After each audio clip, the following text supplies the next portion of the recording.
começa nenhuma visualização aqui agora, somente a apresentação da professora. À medida que você pedir para eu ir avançando, eu vou avançando, viu, Cris? Ok. Então, vai. Ok, Ângela, muito obrigada. Está na tela inteira, Ângela? Está a apresentação? Estou, a tela inteira. Ah, tá. Só eu que estou vendo, então, os slides. Todo mundo. Ah, tá. Mas você está em apresentação Na tela inteira. Isso. Eu estou Então, a bagagem das mulheres da floresta, o segundo slide. Ah, tá. Então, o primeiro a gente já se apresentou, e agora eu vou, então, para a bagagem das mulheres da floresta, que, ele, na verdade, é um programa que nós construímos a partir do momento em que as mulheres começaram a se reunir dentro desse movimento do qual eu fiz parte e faço, que é o Conselho Nacional das Populações Extrativistas. Antes era Conselho Nacional dos Seringueiros. Então, aí, por que dos seringueiros? Você tem quebradeira de coco, você tem açaizeira, você tem coletora de castanha, de óleos. Então, as mulheres também queriam seu espaço, já que elas participavam e lutavam pelo movimento. Então, a partir disso, nós começamos a trabalhar um projeto com as mulheres e suas famílias. E essas famílias, elas se reuniam dentro das comunidades e nós queríamos levar assuntos, por exemplo, de gênero, de organização, planejamento familiar, organização social cooperativista, mas nós precisávamos assim que as mulheres tivessem essa força e que elas não ficassem lá, elas não ficassem como a questão das mulheres, as mulheres à frente, porque dentro da região amazônica nós estamos lá, as pessoas vivendo dentro, a gente pode levar essa questão de gênero, de relação de gênero, de uma forma diferenciada. E foi o que nós buscamos fazer, através da saúde, começamos, que foi o nosso carro forte, porque as mulheres, elas cuidam da saúde da floresta e da família. A saúde da família, as mulheres da floresta têm todo o cuidado e o carinho, com os remédios caseiros, com tudo que elas podem realmente estar cuidando da família e, a partir da família, da floresta também. Então, nós começamos, a partir das oficinas, em contato com o Ministério da Saúde, da Coordenação de DST-AIDS, que resolveu, então, nos apoiar e financiou para nós as oficinas sobre DST-AIDS e hepatites virais. E foi um momento em que estava muito amplo, ampliando muito essas situações dentro das reservas, principalmente as hepatites virais. Então, nós tínhamos que levar a questão do preservativo e como a gente ia fazer essa abordagem. Aí nós começamos a pensar o que entraria dentro dessa bagagem das mulheres da floresta. Esse nome surgiu porque a gente tinha que levar uma bagagem, uma cesta, um cesto, enfim, de várias informações. Mas só que essas informações, elas não tinham a linguagem local, a linguagem que as pessoas realmente entendem. E por isso, nós pensamos em levar os materiais que nós tínhamos, chegarmos dentro das comunidades, construir, né, começar com que construir a partir do conhecimento delas, então, começar com o que elas sabem e construir com o que elas têm. Por isso é o nome da bagagem. Pode passar, Ângela, por favor.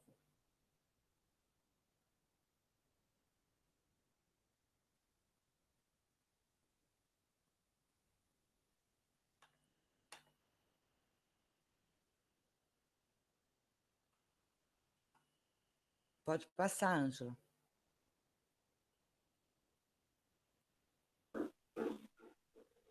Professora, você está sem áudio.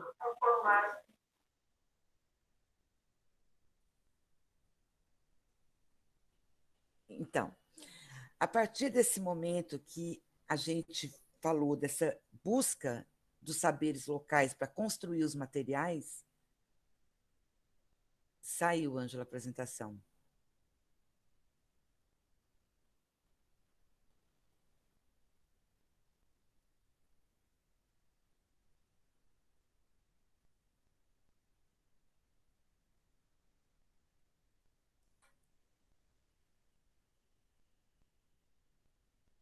Saiu a apresentação. Vou tentar apresentar do meu. Será que não é melhor? Está sem áudio. Ângela, Ângela, seu áudio está desligado.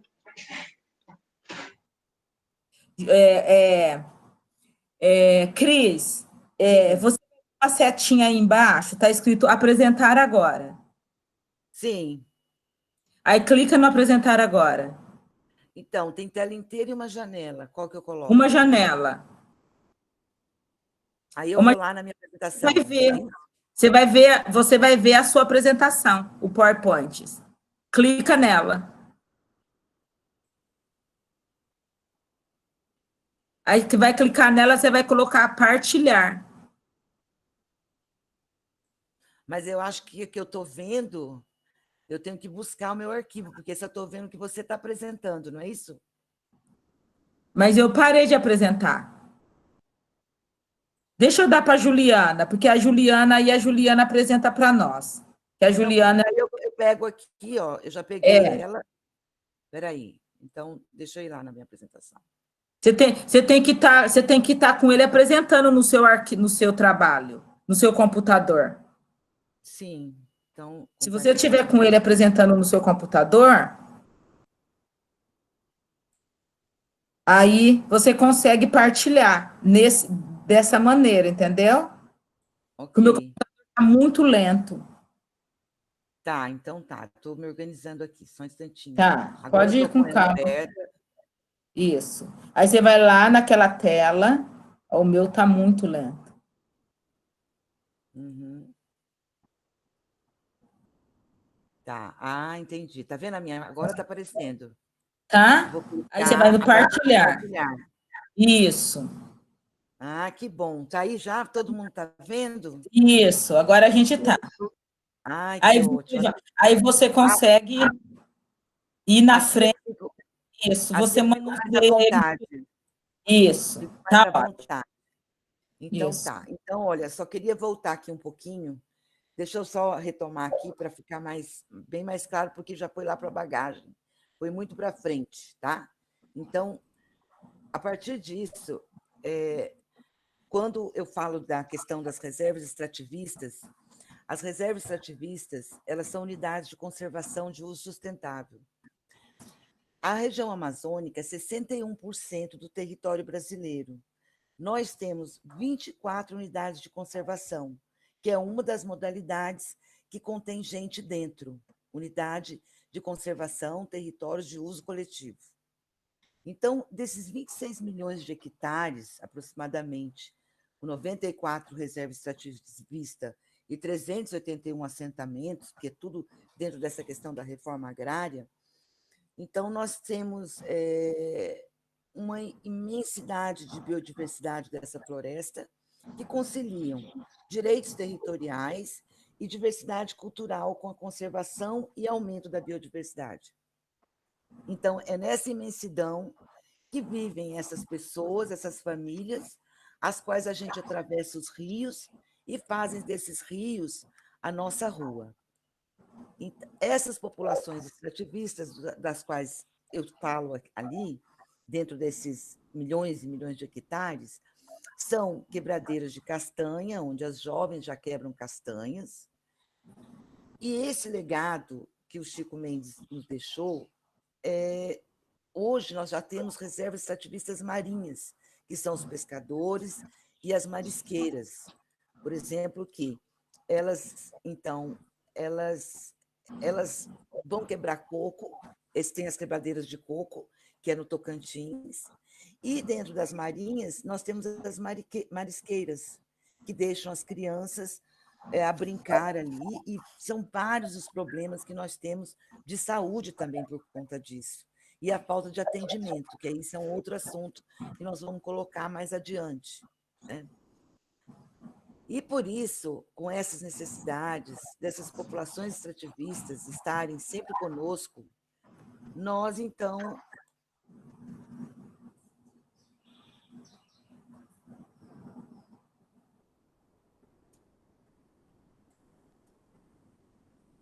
temos esse legado todo que o Chico Mendes deixou dentro do seu programa de construção de reservas extrativistas, estar junto com essas pessoas, essas famílias, e levarmos, através do Conselho Nacional das populações extrativistas, que é o movimento social que eu trabalho, que cuida da floresta, informações. Essas informações, então, elas se deram através de um programa, que foi a Bagagem das Mulheres da Floresta, começando com o que as pessoas sabem e construindo com o que elas têm. E essa Bagagem das Mulheres da Floresta foi um programa que foi crescendo muito e fortalecendo e empoderando as mulheres extrativistas, porque ele começou a partir de 2004 e ele foi muito intensamente até 2014. Depois de 2014, teve um novo recomeço que eu conto durante a nossa história. Mas voltando à Bagagem das Mulheres da Floresta, seu início, foi muito interessante, porque nós começamos a entender que essas mulheres tinham um saber incrível. Então, a Bagagem das Mulheres da Floresta é o nome da bagagem do que se tem dentro e das mulheres que têm a inteligência dela dentro desses materiais construídos. Dentro desses trabalhos que nós fizemos, por exemplo, nós temos assim as reuniões com as mulheres em vários locais da Amazônia.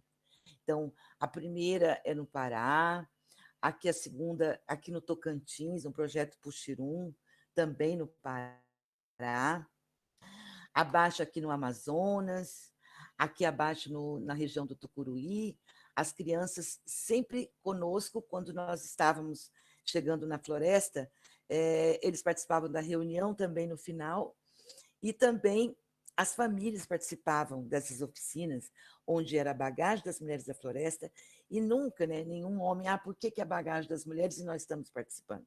Por quê? Porque nós precisávamos que aquela conscientização fosse para a família toda, e que o fortalecimento da mulher partiu a partir da saúde que ela tem com a família e com a floresta. Então, nessas oficinas, nós construíamos materiais interessantes, isso nos estados do Pará, Rondônia, Acre, Amazonas, Mato Grosso, Amapá, Tocantins, porque o bioma Amazônia, a reserva a Amazônia brasileira, a Amazônia Legal, ela tem 9 estados, os 7 da região norte, mais uma parte do Maranhão e do Mato Grosso. Então, rodar toda essa Amazônia não foi fácil. E ainda mais a gente trabalhar com as multiplicadoras que tinham seus afazeres e precisavam estar lá, fazendo as oficinas. Então, nós tínhamos que ser cada vez mais didáticas, criativas e incentivadoras. Então, animar todo o processo foi um trabalho assim de muita honra para mim, como pedagoga, como educadora, e multiplicar essas informações através das próprias multiplicadoras. Então, como nós trabalhávamos essas multiplicadoras? Nós fazíamos as oficinas durante 3 dias, lá dentro dessas florestas, eu ficava dentro das famílias, com as famílias, né? E nós escolhíamos um barracão da escola para fazer as oficinas. E essas oficinas, elas tinham, sim, um programa. Vocês podem perguntar, mas como que você chegava? Então, essa abordagem era feita de uma forma muito incrível, sensível e perceptiva, a partir do que elas realmente tinham. Então, eu, por exemplo, chegava na oficina e eu começava um assunto perguntando: vocês sabem disso? Ou, vou dar um exemplo, né, mais prático. Os jovens sentados ali, e aí, vocês sabem o que é testículo? Ninguém respondia nada. Mostrava alguma coisa assim, alguma figura que chamasse atenção. Essa palavra testículos, vocês já ouviram? Ninguém. Aí eu disse, mas se eu mostrar essa foto aqui? Aí a gente tinha uma foto, mas isso depois, já no segundo dia da oficina. Não é bem assim. Vocês vão ver a prática, porque nós vamos mostrar isso no dia 12. Aí, quando eles Aí começavam todo mundo a rir, e engraçado, aquela coisa toda. E como é que vocês chamam? Aí começavam os nomes. Por quê? Eles já estavam desinibidos, já tinham passado um tempo da reunião, que a gente explicava sobre várias coisas. Porque não tem como a gente entrar dentro de uma reserva extrativista, que é fronteira com a área indígena, que tem toda uma cultura diferenciada, sem falar de meio ambiente, de natureza, né, de preservação, da vida que eles têm dentro daquele território, da luta pelo território. Aí a gente depois parte para essas questões mais específicas. Então, o que era interessante é que os nomes eram fantásticos. Então, aí falava o saco, aí falava tudo isso que a gente vai, culhão. E eu, gente, incrível, eles também falam, e falavam, e a gente ia escrevendo aquilo. Então, de mais de 337 oficinas, que foi esse programa, que foi o marco, assim, o marco inicial do nosso projeto, da bagagem, né? E que depois dele outras oficinas vieram concomitantemente, mas que ele foi assim, é, foi, foi o projeto que mereceu os prêmios que ganhou, foi o projeto que teve realmente menção honrosa, porque foi um projeto que 337 oficinas, nós recebemos resultados fantásticos de 9 estados, regiões completamente diferentes dentro do Brasil, mas vivendo dentro de um mesmo bioma, com nomes diferentes em todos os aspectos dos órgãos genitais, feminino, masculino, e de toda essa história para a gente chegar na prevenção das DST-AIDS, hepatites virais, e falar do preservativo, e chegar a colocar o preservativo e ensinar. Então, não é fácil. Então, é e foi um programa que merece ter continuidade e estar sempre dentro dessas famílias que são quilombolas, que são quebradeiras de coco, que são catadoras, coletoras de óleos, enfim, são pessoas da floresta, né?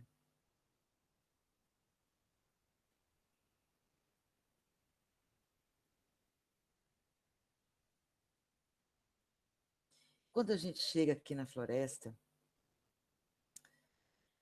nessas comunidades, e a gente começa a apresentar o que a gente sabe, a partir já de algumas oficinas que a gente vai aprendendo também, a gente já vai levando coisas muito mais que tem a ver com a floresta.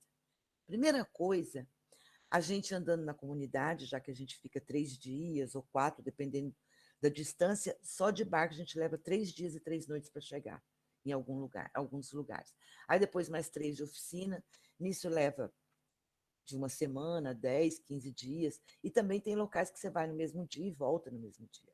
Então, as distâncias diferem muito. Então, quando a gente chega, por exemplo, a gente vai conhecer as parteiras locais, conversar com elas. Então, essa primeira senhora aqui, já ela não sabe a quantidade de crianças que ela já pegou, que fala a parteira, né, que pegou. Essa daqui pegou 260 crianças, essa segunda. Então, aqui, a gente já trabalhava com mulheres grávidas, e nesse momento da bagagem, a gente já estava com os preservativos femininos, e que a gente estava ensinando e tudo mais. E a gente levava para as oficinas as parteiras, porque elas falavam como elas pegavam as crianças, elas que contavam toda aquela parte da oficina, onde a gente ia falar de parteira, porque a gente também ia falar dos cuidados para quando tirar o neném, para quando dar à luz, né, e tudo mais. Então, os conhecimentos das parteiras eram também colocados dentro das oficinas.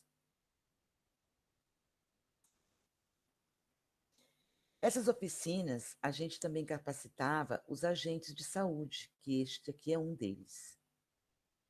Nós fazíamos trabalhos de grupo, nós levávamos assim encantamento, alegria, que as pessoas ficavam, olha só como essas pessoas estão felizes, rindo, porque a oficina se tornava também engraçada, né? Tinha que ter essa parte de humor para as pessoas relaxarem e começarem a soltar coisas que elas precisavam soltar, até para fazer bem para elas e para a gente também entender como a gente trabalhar os materiais didáticos para que elas tivessem muito mais assim pertencimento das informações. Então, os trabalhos de grupo que nós fazíamos, nós tínhamos os homens representavam os homens e eles levavam para apresentar para a plenária como era todo os órgãos genitais, né, masculinos, e as mulheres como eram os femininos. Então, os agentes de saúde, por exemplo, eles começavam a colocar, a apresentar tudo isso, então ele apresentava, a gente levava também os agentes de saúde para apresentar, para a gente sentir como eles faziam dentro nas casas, nas reuniões. Então, eles assistiam a nossa oficina, depois a gente falava, por favor, vem apresentar aqui, né, o órgão genital masculino, o feminino, como você faz, como você estudou, dando o quê? Empoderamento para ele também, fortalecendo o trabalho dele ou dela, porque tem as agentes de saúde feminino, agentes de saúde, mulheres e homens, né? Bom, quando quando eu falei das oficinas, dos locais e tudo mais, até aqui foi o nosso projeto piloto mesmo, e o projeto, depois de piloto, ele se tornou um grande projeto. Só que a bagagem das mulheres, como eu disse acima, tinham outras coisas, né? E a gente precisava entender que os saberes e práticas da bagagem só ampliou muito mais depois desses convívios, esses contatos com as oficinas da saúde.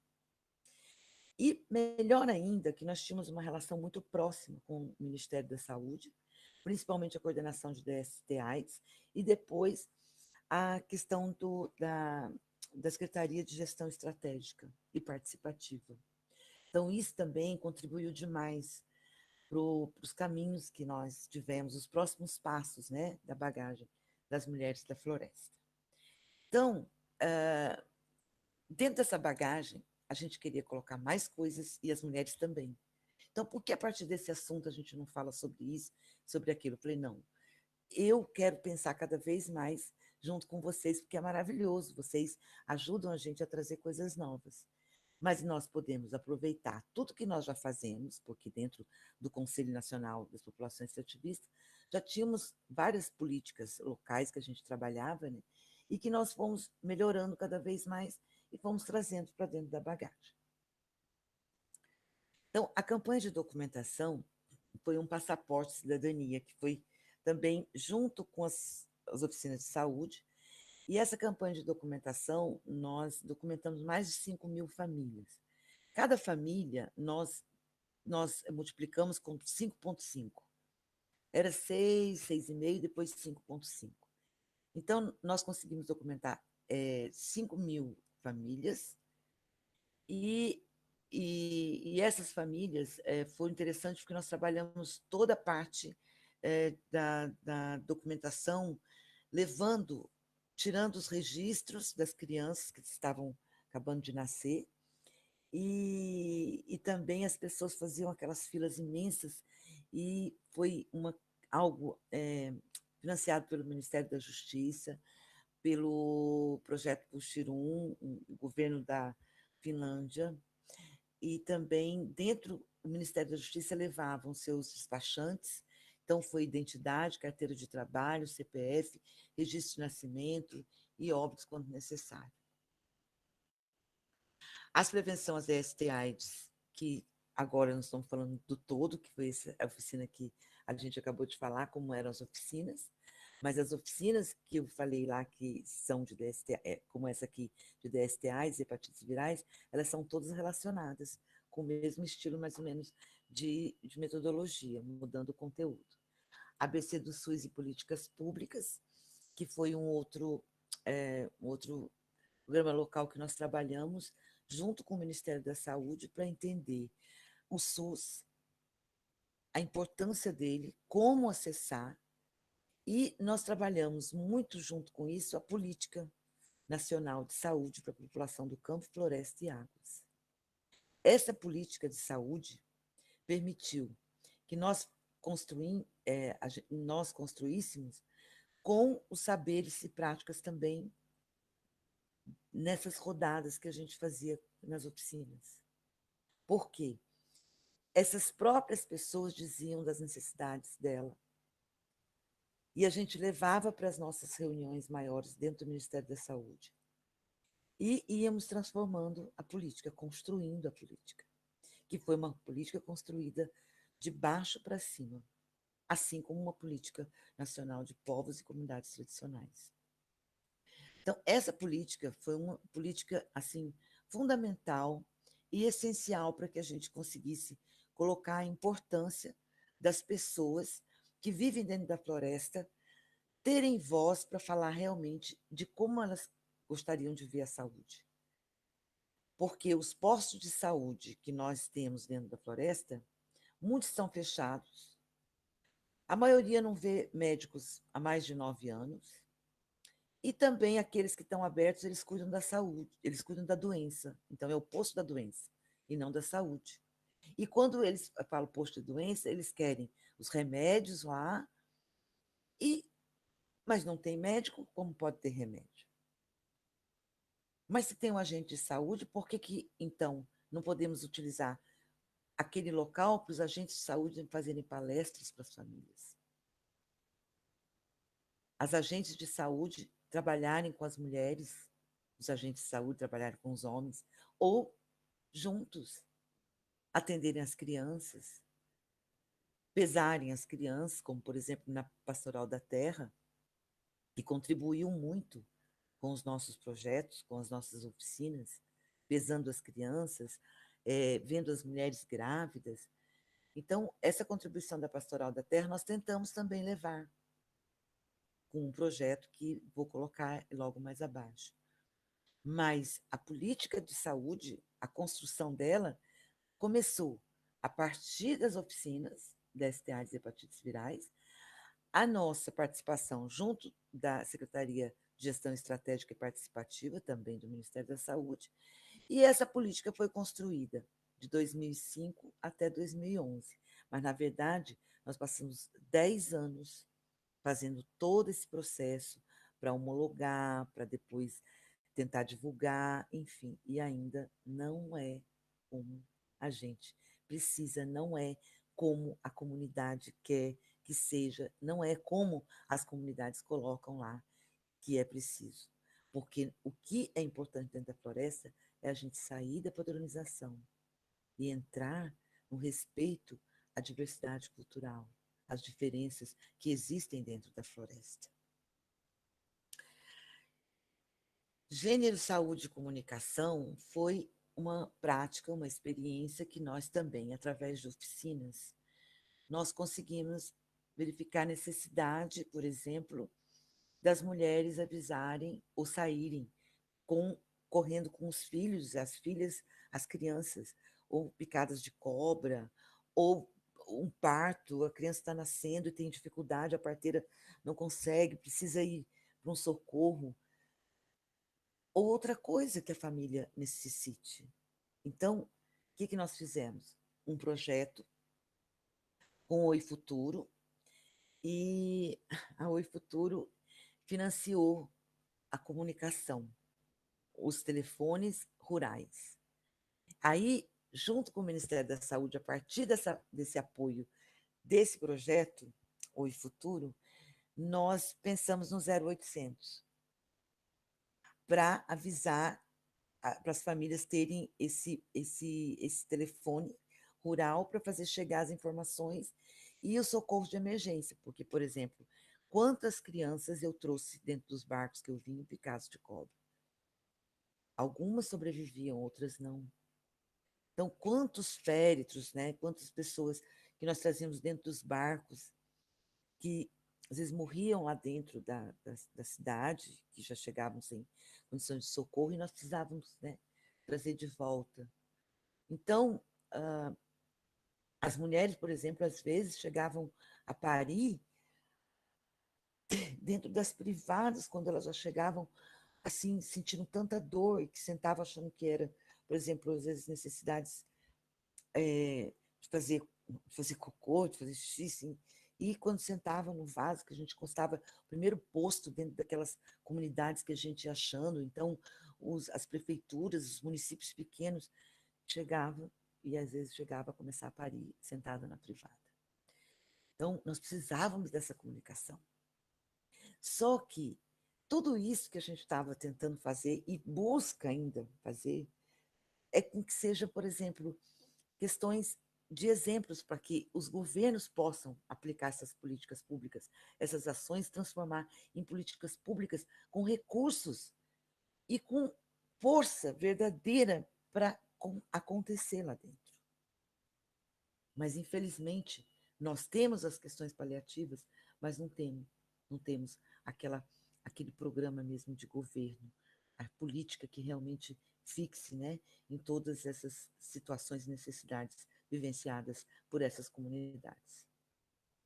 Então, o planejamento familiar foi algo que nós trabalhamos também para tentar trabalhar essa questão de que as mulheres começavam a parir, mas e também, às vezes, queriam ter uma orientação sobre isso. Então,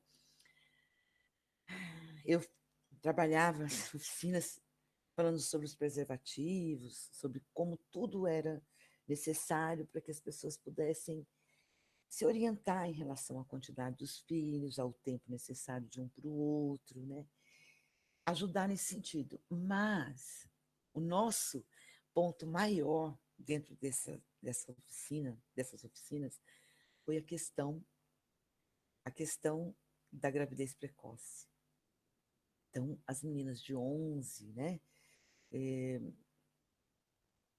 12, 13, mais de 11, que já engravidavam. Então, nós tínhamos que levar essas orientações e, em determinados momentos, como a gente já ficava na família, na casa, mesmo dentro dos barracões emprestados, que eram as escolas, mas às vezes nós ficávamos com a família à noite, sentados, conversando, era um momento que a gente também trocava ideias. E as reuniões, na verdade, elas continuavam, era uma questão continuada.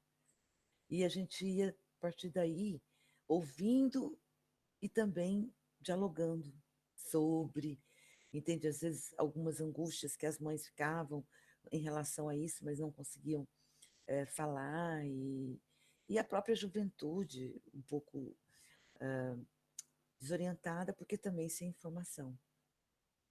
Mas as oficinas de planejamento familiar, foram assim maravilhosas, porque nós tivemos contato diretamente com a família, com as mães, com as crianças pequenas, com as adolescentes, e tivemos essa aproximação muito interessante.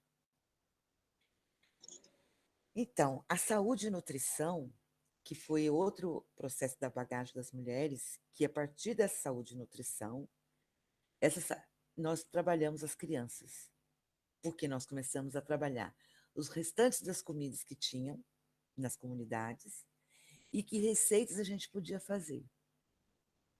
Essas receitas, para aproveitar os alimentos, nós trabalhamos as crianças, a saúde das crianças, onde a gente trazia as escolas próximas às comunidades para ensinar a escovar os dentes das crianças, a higiene pessoal e as merendas com as comidas que ali tinham.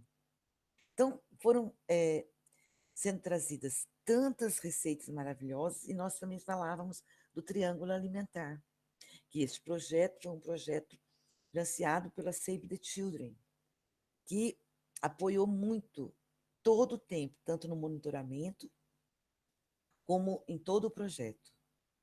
Neste projeto, nós tivemos esse livro muito lindo, muito maravilhoso, que foi distribuído em toda a comunidade, com receitas. Os jovens se interagiram fazendo as receitas com as mães e as avós, e as crianças comiam dessas receitas, né, e participavam de tudo aquilo. E, além do mais, entendiam como fazer os sucos, como fazer as comidas, o que era nutritivo dentro da cadeia alimentar, trabalhada com todo carinho com essas famílias, que recolhiam as coisas que tinham em sua localidade, cada localidade tem tipo de coisas diferentes. E E o que foi muito bom é que nós, dentro desse trabalho, trouxemos a universidade conosco. A universidade, enquanto aconteciam as reuniões de saúde, nutrição, que eram feitas comidas no dia a dia e tudo mais, a universidade estava fazendo a pesquisa em outras 2 comunidades sobre a questão da nutrição e saúde, em 2 comunidades.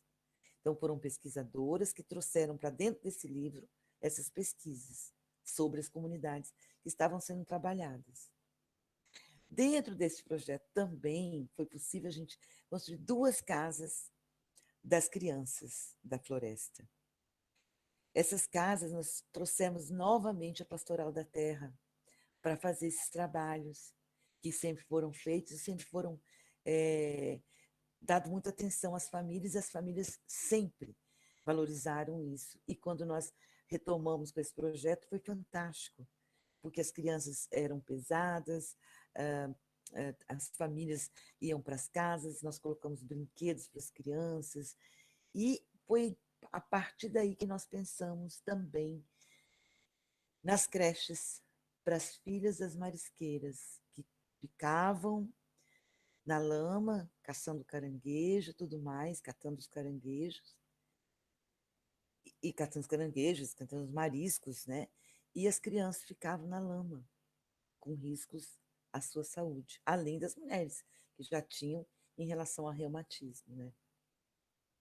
E então, um projeto trazia outra ideia trazia mais pessoas para se unir a nós. Então, por isso que o projeto A Bagagem das Mulheres da Floresta foi um projeto muito abençoado e que trouxe muita alegria, trouxe muita tristeza também, trouxe muita apreensão, muita expectativa e trouxe, sabe, a, a verdade de que é possível fazer, basta querer a continuidade ou querer realmente transformar isso numa política de verdade, uma política de governo que fique realmente para as comunidades que necessitam. E não podia faltar, claro, o gênero e combate à violência contra as mulheres, né?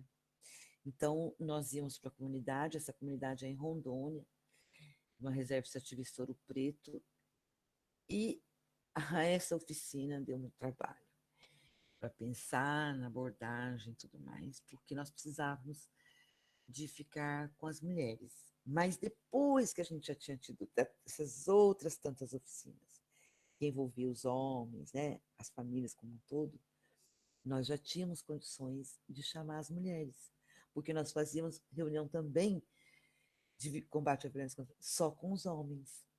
Aí eles já estão acostumados com a nossa metodologia, com a nossa chegada, com a nossa vivência na comunidade. Então, além de que o CNS também tinha uma entrada muito grande em trabalhos fantásticos em relação às associações, a organização das associações e a aplicação das políticas de governo em relação à produção e renda dentro das comunidades. Então, nós fazíamos isso concomitante a outros trabalhos dentro das comunidades, e nós tínhamos efeitos maravilhosos. Olha, gente, nós chegamos uma vez numa comunidade em que a mulher tinha câncer no colo do útero, né? E dentro de uma dessas oficinas, nós soubemos, depois, passado o outro dia, eu fui visitar e consegui conversar só com a mulher, porque o marido não estava. Então, ela me falava da dor, só que ela já estava até, assim, com um cheiro bastante forte, porque estava muito já avançado, né? E ela me contou chorando de que o marido dela, quando chegava, queria, né? Queria a relação sexual de qualquer jeito e dizia que era ela que estava negando e tudo mais, e ela contando, chorando que tudo que ela queria era a compreensão dele para isso. Mas também nós encontrávamos muitos homens que reconheciam o trabalho da mulher. Mas também tinham outros que prendiam as mulheres de ciúme. Então, nessas oficinas, foi possível a gente ouvir muitas histórias, mulheres que fugiam, pulavam a cerca, e se rasgavam pulando a cerca, o marido atrás, mulheres que ficavam acorrentadas, assim, às vezes passava corrente mesmo para ela não sair. E quando ela conseguiu, dentro relatos assim que ela chorava, chorava, chorava, e depois nós fomos conseguir, sabe, conquistar também, né, a conversa, o diálogo com o marido. Bom, chegávamos até aí, mas é muito difícil o que acontece dentro de uma relação. Nós não temos esse acesso, mas quando as mulheres elas estão mais assim, empoderadas, que elas têm direitos, que elas têm como recorrer, ou então elas têm para quem falar, já ajuda e muito. E por isso a gente precisa estar sempre nesses contatos para que as coisas continuem, né? Então, gênero e produção também é um projeto que a gente aproveitava as mulheres, que elas que colocavam esse tema, porque a gente precisa organizar a produção, ajudar o meu marido a organizar a produção, a nossa família, meus filhos, envolver. Então, nós fazíamos um trabalho dentro da comunidade que era diagnóstico rápido participativo, DRP, que era fantástico. Então, nós chegávamos, eu chegava e levava sempre multiplicadoras, né, com a gente. Depois vocês vão conhecer as multiplicadoras da semana que vem, que eu vou mostrá-las no vídeo, as primeiras, mas tem muitas outras. E então, eu levava mais ou menos um método DRP preparado comigo e com aquelas lacunas onde entrariam os conhecimentos da comunidade. Então, o DRP permitia que eu trabalhasse um calendário de produção naquela comunidade, que difere uma da outra. Então, eu chegava para fazer um DRP em uma, eu tinha um resultado, outra, outro resultado. Então, nós tínhamos calendários maravilhosos de que quando que dava o açaí, quando que dava o cacau, quando que dava aqueles produtos mais feijão, arroz de subsistência, né? E aí nós íamos fazendo os calendários para fazer as entre-safras e o que podia ser guardado nas entre-safras, né? Para que as coisas não faltassem. Então, se precisava de fazer um barracão ou mais outro, se tivesse necessidade de estufa, enfim, tudo isso era colocado na oficina. Mas, como eu disse que a bagagem, as práticas e saberes da bagagem eram assim muito fortes por conta da própria inteligência dessas mulheres, que elas queriam essa relação mais próxima também com os maridos e com os filhos, para entender toda essa questão das tarefas delas. Então, eu apliquei uma dinâmica dentro de uma dessas oficinas de DRP, que deu super certo. Eu fiz a dinâmica do relógio. E aí eu coloquei 2 grupos. Coloquei o grupo de homens e o grupo de mulheres, bem distante. Esse barracão que a gente estava aqui, ele é bem largo e bem comprido. Então, eu pedi o quê? Que eu expliquei toda a dinâmica antes, dizendo que vocês vão fazer a tarefa de vocês do dia a dia, desde a hora que acorda até a Com hora que licença, dorme. com licença, professora. Nós estamos chegando no limite do tempo. A senhora ainda tem 5 minutos. Ah, ok. Então, eu vou dar uma corridinha aqui para colocar, para falar.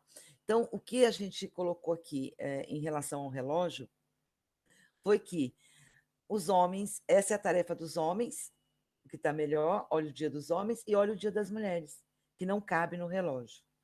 Então, isso, a multiplicação da Lei Maria da Penha também, que foi muito, muito trabalhada com as mulheres, contando todas essas coisas anteriores, né, que eu coloquei. Educação ambiental, que nós trabalhamos sempre, junto com a questão da bagagem, né? E rede produtiva de mulheres, envolvendo as mulheres e tudo que se produzia nos estados. Dentro das ferramentas da bagagem, nós fazíamos avaliação, esse foi uma ferramenta que eu construí também a partir do... Pode se estender um pouquinho mais se você precisar, viu, Cris? Tá bom? Tá bom, mas eu vou tentar concluir para a gente abrir para as perguntas, tá?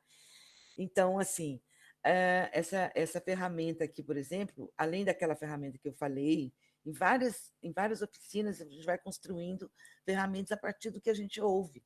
Então, essa magia da pedagogia nos dá essa criatividade também. Então, aí eu sorteava livros. E o que eu fazia após uma oficina? Vamos ver o que vocês digeriram, o que vocês assimilaram. E aí eu começava a fazer as perguntas e colocava os números e os dados a partir do conteúdo que eu tinha aplicado. Eu levava os cartões, os cards, assim, com as perguntas e tudo mais. E o material que a gente utilizava, né, era um material muito interessante, bem educativo, onde a gente tentava transformar com realidades nossas, já dos locais. Nós conseguimos um material da Sêmina muito interessante, que tinha a questão do útero, tinha as famíliazinhas ali, então as crianças, o homem, a mulher, tinha um alfinetinho, e a gente ia montando, né, as coisas conforme ia acontecendo.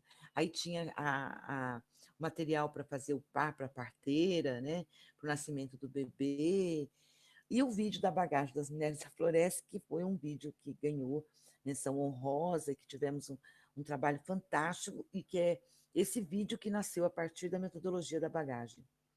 E essa metodologia da bagagem que foi construída com toda a área de saúde, que foi o nosso primeiro momento assim de aplicar mesmo a metodologia, e que eu vou colocar esse vídeo para vocês, que eu vou escolher dentre todas essas aplicações, aplicabilidade da bagagem das mulheres da floresta, nós vamos falar sobre uma delas, porque para fazer a oficina com a bagagem das mulheres da floresta, com seu vídeo que fala de saúde, né, educação, meio ambiente e cultura, que é esse vídeo. E o fortalecendo a saúde e segurança alimentar das crianças da floresta, que foi aquele projeto que nós falamos acima, da saúde e nutrição, que rendeu esse livro maravilhoso.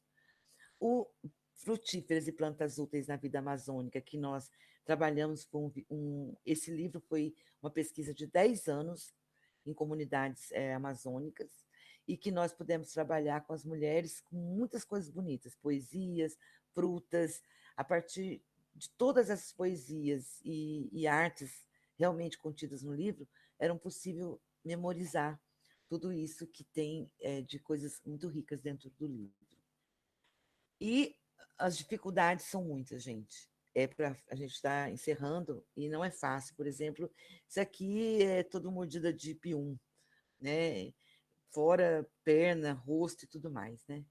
A gente atolar o carro e ficar lá 2, 3 dias esperando socorro. A gente dá luz de lamparina, não tem nada. Então, você tem que fazer o varalzinho para pregar as coisas, você tem que acender 3, 4 lamparinas e ainda batendo assim com um pano para escapar os mosquitos, né? Então, a gente tem que tomar banho no rio, as crianças olhando, tem que subir, morro acima com as malas, com tudo mais. Então, isso é a nossa vida dentro dos rios da Amazônia, fazendo esse trabalho, né? Então, nós temos uma agenda que é muito forte, que é o chamado da floresta, que é onde a gente coloca as nossas necessidades, e depois eu posso explicar como que nasceu essa agenda e como que a gente faz, né? E nós tivemos as políticas públicas, que são algumas políticas públicas e programas que nasceram direto do movimento e outros que vieram dos ministérios, como foi esse da política de saúde, né? O Sanear Amazônia foi do movimento, o saneamento rural foi uma coisa muito junta com o movimento, e são políticas públicas que a gente tenta trabalhar com observatórios, com fóruns, com a Universidade de Brasília, Universidade de Minas Gerais, Fiocruz, agora hoje com a UFBA, e universidades que realmente trabalham com essas populações, e a gente leva esses conhecimentos através desses caminhos, né? E uma homenagem especial que eu queria deixar aqui, que é uma das multiplicadoras da bagagem, que foi a Maria do Espírito Santo, que foi brutalmente assassinada, ela e o marido, dentro do seu assentamento, ao lado de uma castanheira, foram assassinados em 2011, e foi assim uma tristeza muito grande para nós. Nós tínhamos acabado de trabalhar um projeto juntas, e ela era um dos multiplicadores da bagagem das mulheres da floresta. E, em 2018, nós conseguimos, enfim, retomar o programa Bagagem e agora nós precisamos dinamizá-lo, precisamos de uma dinâmica, né? Dinamizá-lo. Então, educar para ter qualidade de vida e a floresta viva, então nós colocamos que a educação acima de qualquer coisa, para que se tenha saúde, para que se tenha o meio ambiente, para que se tenha a biodiversidade e as pessoas e a floresta vivas, né? E é isso, gente. Muito grata, tá? Estou muito feliz de poder ter compartilhado essa experiência com vocês. Fico aberta para as questões. Obrigada, professora. Eu não sei se a minha câmera está aberta. Ela não está aparecendo aqui para mim. Pronto, apareceu agora. Bom dia, gente. Eu sou Juliana, sou a mediadora daqui dos nossos encontros. Queria saudar inicialmente a professora, agradecer pela participação dela. A explanação foi, assim, maravilhosa, muito tranquila. A sensação é de estar conversando com uma pessoa que a gente conhece há muito tempo. Me pareceu uma conversa muito tranquila, na verdade, eu acho que isso é uma virtude incrível de um professor que sabe traduzir esse conhecimento de uma maneira tão simples para a gente, né? Verdade. Queria lembrar para vocês de assinar a lista de presença, por favor. Jamile já lançou a lista de presença algumas vezes no nosso chat. Eu vou iniciar com as perguntas feitas enviadas antecipadamente pelas colegas. Queria dar um informe de sempre, né, de que na próxima semana a nossa programação é a participação ainda da professora Fátima Cristina. Vou exibir para a gente aqui o banner da próxima semana. A professora Ângela vai enviar para vocês. Vai aparecer aqui. Bom, já estou enviando. Oi, Ângela, não te escutei. Já estou enviando, já enviei o banner para a professora. Estou com um probleminha na minha internet. Já enviei para a Cris o banner da próxima semana, que é a oficina. Uhum. E vou enviar para a turma. Aí a Juliana, né, agora vai continuar com a mediação. Obrigada, Ângela. E o programa vai enviar o certificado para a Cris. E, mais uma vez, aqui agradecer a presença de todos e a apresentação, a presença da professora Lucy e a apresentação da professora Cris. Bom, o bloco 1, a gente tem a participação da Zildeni, Alana e Mércia. A Mércia pediu para eu ler a pergunta dela, mas eu vou fazer isso no momento, na vez dela. Vou passar a palavra, então, para a Zildeni, pedir que você utilize no máximo 3 minutos para fazer a pergunta. Tá, ok. Bom dia, gente. Bom dia. Agradeço imensamente a professora Fátima. Muito, muito obrigada, professora. Assim, a gente está tendo acesso a uma discussão muito rica e certamente vai contribuir muito para a gente pensar os nossos projetos aí daqui para frente, né? Agradeço a professora Ângela também pela proposta da disciplina. Tem sido realmente muito valiosa. E a cada um dos colegas, né, e das colegas que apresentam as suas questões e as experiências, né? Tem sido um momento de grande valor para a gente nesse momento pandêmico, em que certamente estamos todos sendo afetados em alguma medida por essas condições, né, sanitárias e que têm potencializado todas as outras nossas questões aí, de estudantes e trabalhadoras e trabalhadores nesse momento. Tá, deixa eu recuperar aqui minha questão. A partir da reflexão abordada, professora, nos textos, eu compreendi que a política de saúde para a população do campo e da floresta, no âmbito do SUS, foi construída por meio da participação massiva da população, né, dessa população do campo e da floresta. E ela representa um marco histórico para a saúde da população e também uma importante conquista, né, no âmbito do SUS.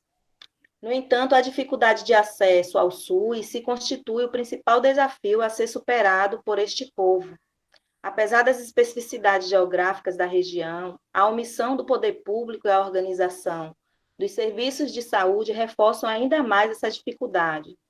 Nesse sentido, eu pergunto, qual a contribuição das universidades para melhorar este processo, né? Ou para a gente conseguir superar essa dificuldade que está imposta aí, diante dessa formatação do SUS. E a outra pergunta é como a política de atenção à saúde dos povos no campo e da floresta pode promover espaços de descolonização do saber no campo da saúde no SUS. Obrigada, gente. Obrigada, Zidane. Passar a palavra para a Alana agora.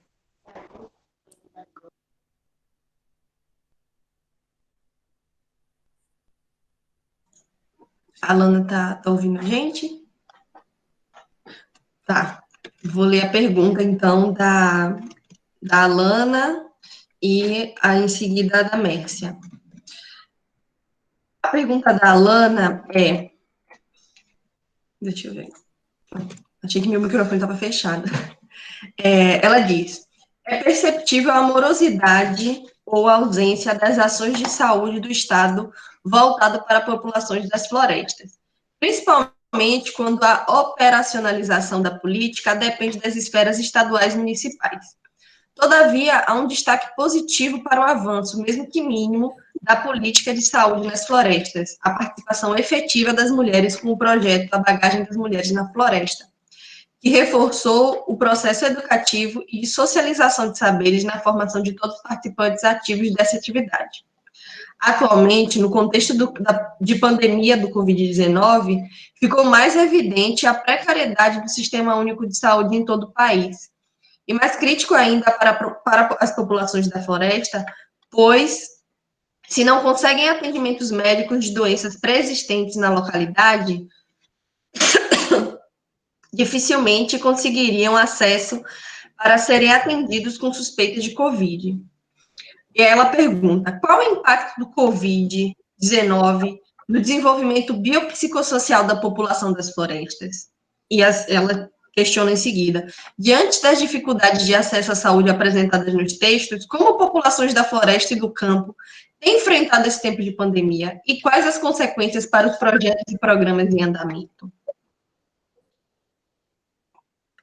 Eu vou recuperar a pergunta da Mércia agora, que a Ângela me enviou aqui no WhatsApp. Enquanto a Juliana está recuperando, na verdade, eu fiz a pergunta da Mércia já. As perguntas que eu coloquei eram junto da Mércia. Perdão, gente. Enquanto você está recuperando, queria agradecer mais uma vez a presença da professora Lucy, que agora é membro do laboratório, né? E sendo membro do laboratório, está ativamente. E lembrando aqui,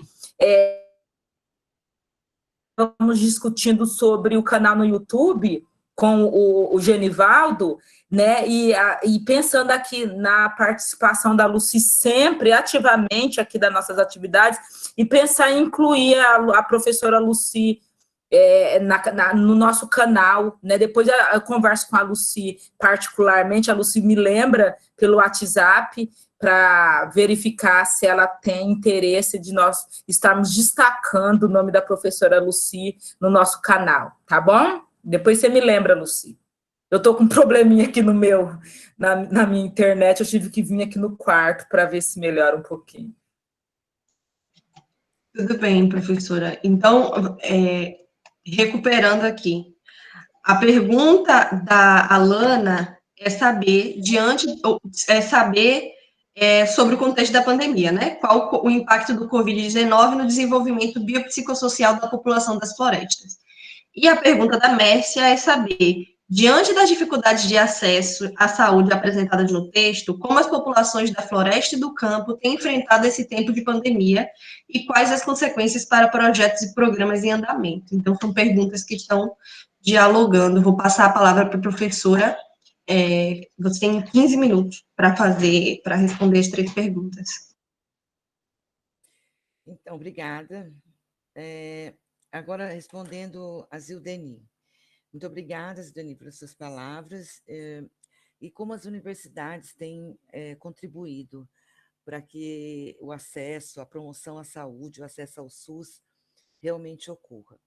Bom, deu para verificar pela apresentação que é bem séria a questão, apesar de que eu coloquei que tem universidades que estão muito próximas de nós. Por exemplo, a Fiocruz, a Universidade Federal, a UNB, a Federal de Minas Gerais, essas que realmente estão trabalhando conosco já há um certo tempo.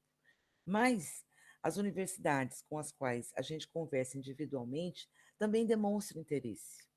Mas eu penso que as dificuldades, elas, para serem sanadas, elas vão demorar um certo tempo, a partir do momento que os pesquisadores e pesquisadoras tiverem dentro da universidade para levar essa forma diferente de atuar e atingir as comunidades tradicionais.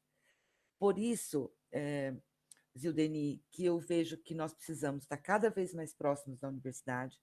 Dentro da universidade, nós que trabalhamos as práticas, como é o meu caso, por exemplo, e que é importante demais a gente escrever sobre as nossas práticas, fazendo essas conversas que nós estamos fazendo aqui agora, que essa iniciativa da Ângela foi muito, muito interessante para a gente poder fazer esse trabalho, onde as universidades podem se aproximar. Então, aqui esse é um caminho. E o outro caminho é que as pesquisas sejam feitas nessa linha de saberes locais, dessa questão da ecologia dos saberes, da valorização, né, de tudo isso que a gente colocou. E, por exemplo, dentro das universidades, a gente fazer de uma universidade com a outra também os contatos, a partir do momento que eu estou lá, que eu tenho uma prática, que outra pessoa tem essa prática, leva dentro da universidade, e eu construo, por exemplo, um artigo que fale sobre uma prática, ou então a minha tese, por exemplo, que vai ser a pedagogia da floresta, eu vou colocar muitas coisas dentro dessa pedagogia, que ela vai poder trabalhar, enfim, e depois a sua aplicabilidade. Então, aplicação disso, primeiro o conceito, depois a aplicação. Então, esse é o caminho que eu pretendo seguir.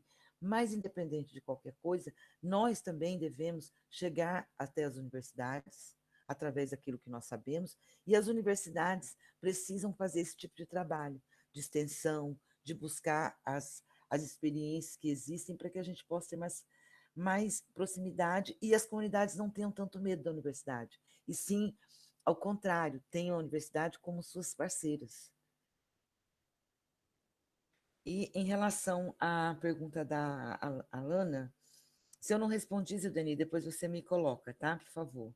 A Alana, em relação à ausência de saúde, né, o impacto da Covid-19, olha, Alana, foi terrível e está sendo terrível ainda. Primeiro porque nós estamos no Brasil que está sem uma liderança, está desgovernado completamente, e essas pessoas que já tinham visibilidade aumentou ainda mais. E o impacto foi muito grande, porque as pessoas foram desrespeitadas nos seus costumes vivenciados, porque aproveitaram a questão da pandemia para entrarem dentro das florestas, para desmatarem, e onde acabou piorando cada vez mais, e a dificuldade de se chegar nos postos ou em hospitais é muito difícil. Precisa ter uma infraestrutura muito grande, que é transporte, forma de chegar, atravessar o rio, que é preciso atendimento e onde ficar. E essas pessoas, elas deveriam ter sido cuidadas dentro de suas localidades. Deveriam ter levado saúde, em vez de estar entrando fazendeiros, latifundiários dentro dessas reservas extrativistas, dentro dessa floresta, era para estar entrando a saúde como um todo, de helicóptero e tudo, e levar lá dentro para cuidar deles lá. Eles não tinham que sair de lá, que sair de lá é mais morte ainda, é mais complicação ainda. Então, na verdade, eu acredito que descontinuou tudo, porque o último trabalho que eu fiz, inclusive, foi sobre a crise civilizatória, crise ecológica e a invisibilidade dos povos da Amazônia. onde eu coloco que foi necessário a aliança dos povos da floresta, foram necessárias muitas lives, muitas coisas aconteceram a partir disso. Então, os projetos que estavam em andamento, muitos tiveram que parar, né? que ser estancados de uma forma bruta, e outros que começaram por conta de fazer as lives e toda essa força que uniu de novo os movimentos. Eu também penso que teve um impacto negativo e um impacto positivo. O negativo foi que, infelizmente, nós perdemos muitos parentes, muitos amigos. Os parentes que eu digo são os indígenas, os tradicionais. E o positivo foi que a força e a resistência, sabe, continuou e continua. E precisa continuar muito mais, porque nós ainda não sabemos como vai terminar o ano de 2020. E acho que eu já respondi também as consequências dos programas em andamento que a Mércia colocou, mas eu digo, Mércia, que os programas em andamento, eles, mesmo que tenham tido continuidade, não teve a participação tão completa como seria para ter dessa população, que ficou com medo, receiosa de tudo o que está ocorrendo com essa pandemia, que modificou muito a estrutura das famílias, a estrutura das pessoas que vivem dentro e usam da floresta amazônica. Obrigada, professora. A Mércia sinalizou que a pergunta dela foi respondida assim. Antes de passar para o bloco 2, eu queria avisar as pessoas que, caso elas queiram se inscrever agora, a gente vai conseguir atender as inscrições, tá bom? Caso alguém não tenha enviado a pergunta antecipadamente. Bloco 2, então, Gabriela Jamile, que me pediu para ler a pergunta, e Caroline Carmo. Então, eu vou passar a palavra agora para a Gabriela, e em seguida eu volto para ler a pergunta da Jamile.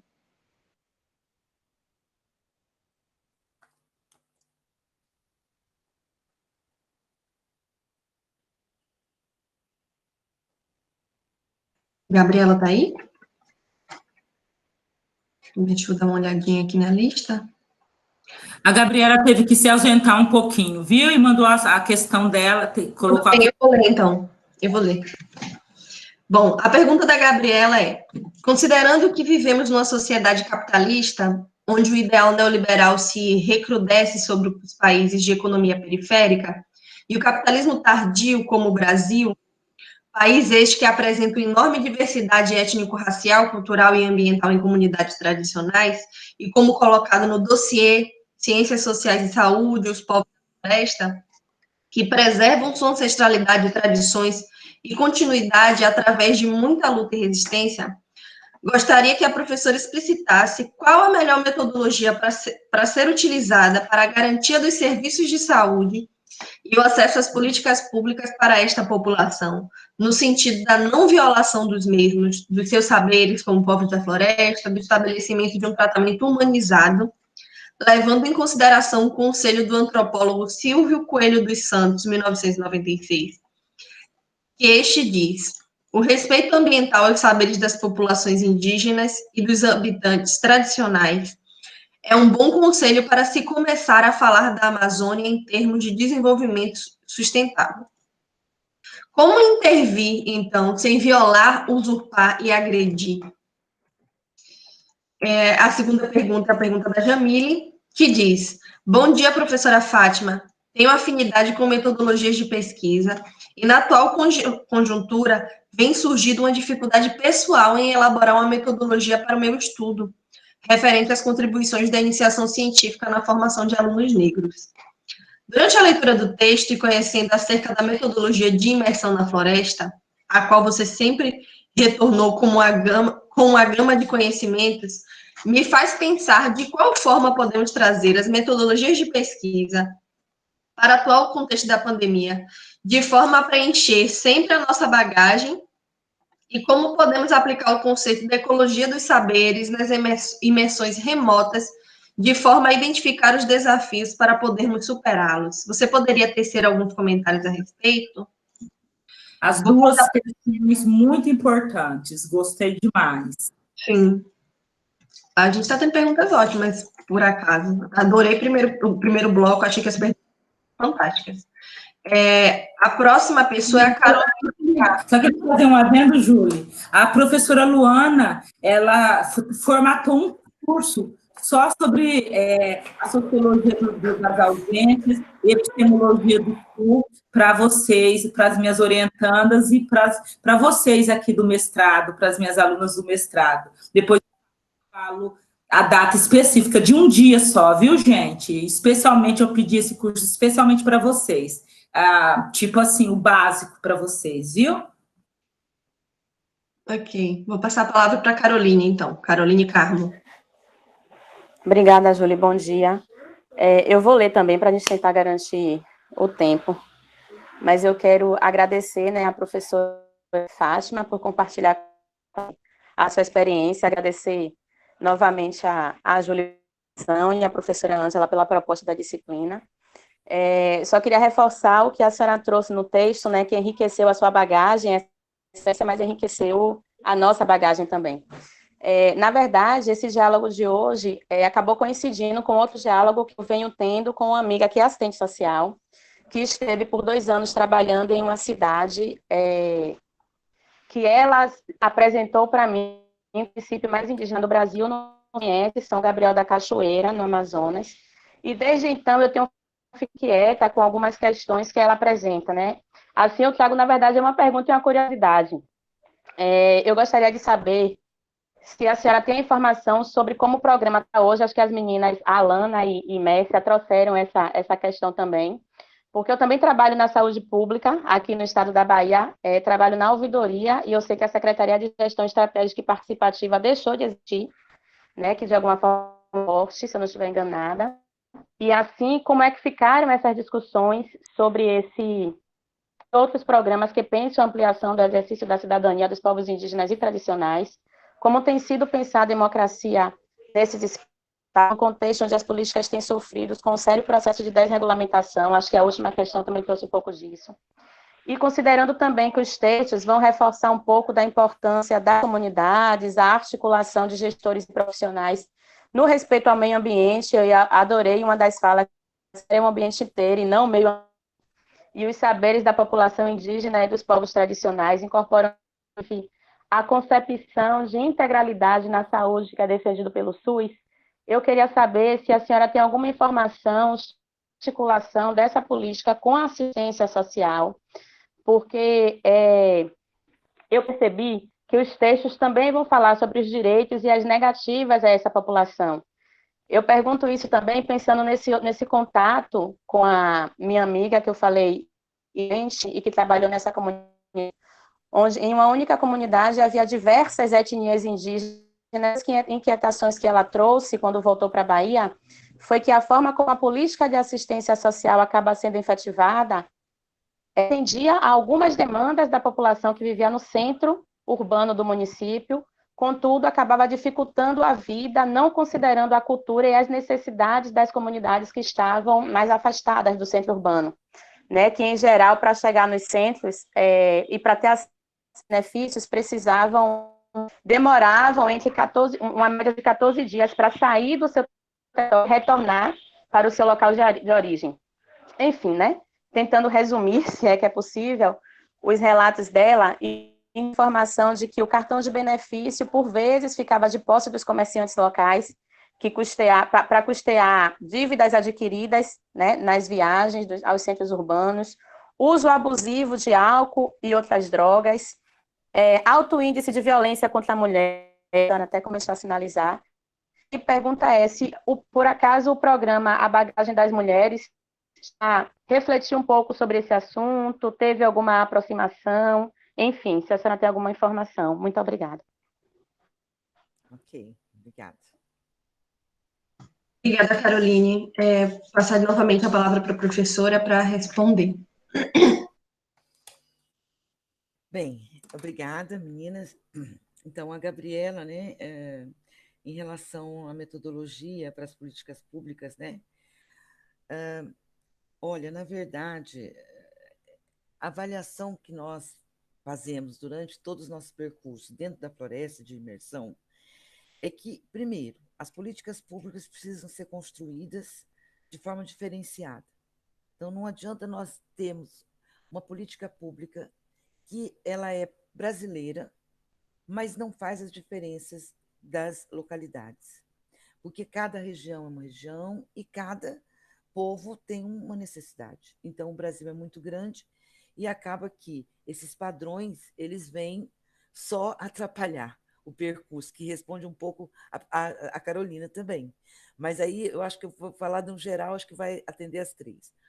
Então, as políticas públicas que nós construímos, que é dos povos e comunidades, a saúde dos povos e comunidades tradicionais, ela trouxe um exemplo de construção de política de baixo para cima, que foi também a política de povos e comunidades tradicionais. Então, se as políticas não forem construídas com as pessoas que vão utilizá-las, é sempre nós vamos ter resultados negativos em relação à sua aplicabilidade, ou então, pelo menos, a maioria de sua aplicabilidade. Então, a questão é que as pessoas pensam sempre nos urbanos e esquecem das diferenças do rural, que esse rural são os indígenas, são as comunidades tradicionais, e que envolve quilombolas e tudo mais. Então, uma coisa que é bom assim ficar claro, por exemplo, que as reservas extrativistas das quais o programa Bagagem das Mulheres da Floresta atua, são unidades de conservação de uso sustentável com pessoas dentro, são extrativistas, fronteiriços com reservas indígenas. Então, nós não atuamos com os indígenas, a não ser que eles, por exemplo, nos peçam. Eu já fui, entendeu, individualmente em algumas unidades, de amigos, companheiros da área indígena que me convidaram para fazer oficinas, e eu fui. Mas o programa Bagagem, eu levei assim todas as unidades de conservação e nas reservas indígenas, quando a gente era chamada. Mas, olha, Lévi-Strauss já diz que o ideal seria se os índios e os seringueiros, né, os extrativistas, vivessem juntos nesse diálogo, sem terem que ter uma divisão, porque, na verdade, são simplesmente vizinhos e são parentes um do outro, se consideram parentes nessa imersão que tem de uso da floresta. Então, isso é muito bacana. Então, começa aí a falta de respeito à cultura local. Então, quando, por exemplo, a aplicação da ecologia de saberes, essa aplicação da ecologia de saberes que a Jamile coloca, tem que partir de tudo que vem das pessoas que estão com a sua raiz, estão enraizados naquilo que se chama de cultural, que é de onde elas são, que elas sabem falar com pertencimento do seu território. Se eu chego, por exemplo, dentro de uma localidade e eu começo a dizer as coisas científicas, o que os artigos dizem, o que fulano diz, isso e aquilo, eu não vou atingir. Primeiro que eu vou ser cansativa e eu não estou colocando uma metodologia que atenda, traga os resultados que eu espero, que atender aquela população com a qual eu estou falando. Então, eu tenho sim que dizer do que os autores dizem, mas depois que eu souber da comunidade, o que elas pensam, né? O que elas se acham, por exemplo, o que você entende por a questão racial, o que você entende por desigualdade, o que você entende pelo SUS, o que você entende por acesso à saúde, por promoção à saúde. Então, quando você começa a perguntar, a conversar, a fazer uma roda de conversa, incrivelmente que você consegue uma metodologia totalmente diferenciada e aplicada a partir daquela realidade que você viveu. Você, além de sair dali confiante de que você vai traduzir aquilo para as outras pessoas, você vai sair segura de que você vai poder aplicar uma metodologia na próxima comunidade, uma outra diferente na próxima comunidade, mas usando o quê? Esse método de que você aproxima-se das pessoas, escuta as pessoas, sentem as suas necessidades e entendem o que elas estão vivendo dentro do seu próprio território. E, inclusive, quando a Carmen fala da questão das comunidades de técnicos, né, peritos e leigos, eu digo uma coisa, por exemplo, os peritos, os técnicos que entram nas comunidades, eles deixam de ser peritos e são leigos. É isso que eles precisam colocar na mente. Independente de serem gestores da saúde, ou gestores, pesquisadores da academia e tudo mais, eles deixam de ser leigos, eles deixam de ser peritos e passam a ser leigos. E os peritos são os que estão vivendo na comunidade. Então, ele entra para levar uma política pública, para fazer essa política pública funcionar lá dentro, mas ele não tem que levar com as coisas que foi construída para as pessoas da cidade. Ele pode muito bem transformar tudo aquilo de uma forma que as pessoas vivenciem aquilo lá e se transformem. E a transformação pode ser junto com as pessoas que estão na comunidade. Então, na verdade, quando você falou dessa questão da comunidade indígena, dos problemas que existem lá dentro, também existem dentro dessas populações extrativistas.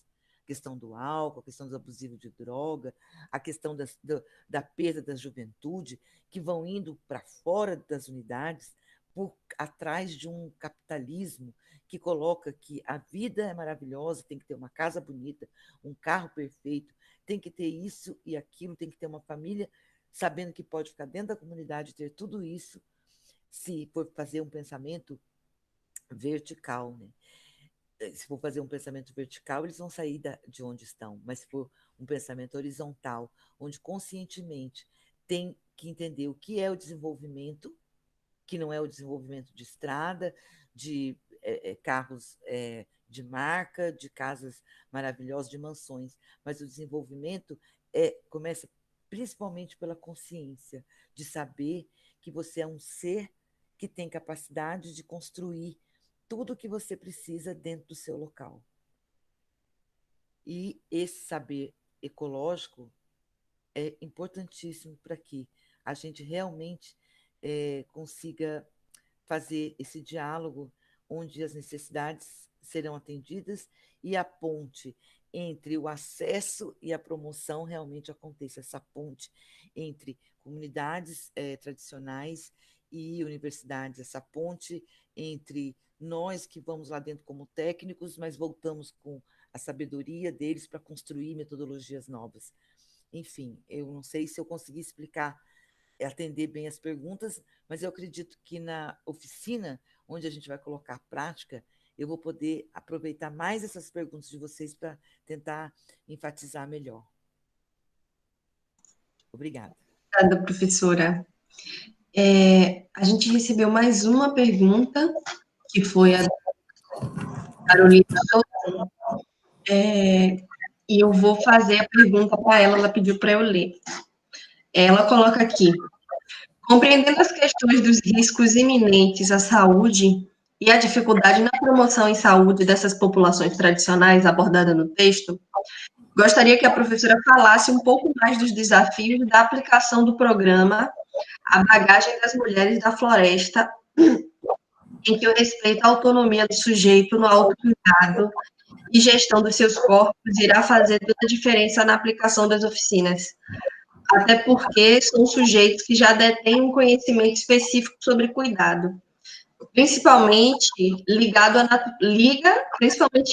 natureza e a tradições desses povos. Como aliar esse conhecimento e autonomia desses povos à necessidade das oficinas, pelo próprio contexto desses povos que vivem o isolamento geográfico e político, que se reflete em ausência de serviços essenciais a essa população? Professora Ângela, quer fazer algum comentário? Não, eu eu achei que eu tinha te interrompido, perdão. Eu gostei das colocações das meninas e da colocação da professora Cris. Eu tinha certeza que as meninas iam gostar muito da apresentação da Cris, porque a Cris é uma mulher que sai da comunidade, né? Então, as intervenções iam ser nesse nível mesmo. É isso. Eu vou passar a palavra para a professora e depois a gente passa para o encerramento. Tá bom, olha, gente, eu estou muito feliz com as perguntas, sabe? Vocês estão assim super interessadas em trabalhar bem essas metodologias, em fortalecê-las, né? E eu que fico muito feliz, porque eu que vivo dentro da comunidade, vivencio essa aproximação com a comunidade. Se a gente não tiver essa sensibilidade, meninas, a gente não consegue. A gente não consegue a aproximação, não consegue a resposta que a gente quer. O resultado é assim abstrato. Vem aquele resultado sem vida, que não transmite o compromisso. Então, quando vocês forem em campo e voltam, mas fazem esse link, aí que a universidade começa a entrar dentro das comunidades. Porque esse link, a comunidade lá, é o que ela espera, mas ela não sabe, às vezes, demonstrar isso. Então, como que ela vai demonstrar? Aí vocês é que vão ter que ter as artimanhas, aquela coisa de como estar junto, como conviver, antes de ir para campo, conhecer um pouco a realidade delas, pelo menos alguma coisa assim, tipo, que tipo de planta que tem, o que, que eles fazem, como eles vivem, para você chegar e abordar isso, eles vão começando a se sentir mais à vontade, eles vão começando a colocar coisas assim, incríveis, e de repente você sai de lá muito forte e com uma vontade de ir em outra comunidade, outra e outra. E o que é mais bonito é que você vai trazer de cada resultado de reuniões, você vai trazer resultados diferentes. Você faz 10 reuniões, você traz 10 resultados diferentes. Você aplica a sua metodologia, que é a forma da abordagem, a forma que você coloca os conteúdos, porque você responde e traz de volta, você pergunta e traz de volta. Então, cada resultado de 10 oficinas vão ser diferentes. Bom, então, eu acho que os desafios começam por aí. É o desafio de como você entrar dentro da comunidade, de como você ter confiança suficiente para que eles confiem em você. As comunidades precisam confiar nas pessoas que lá vão.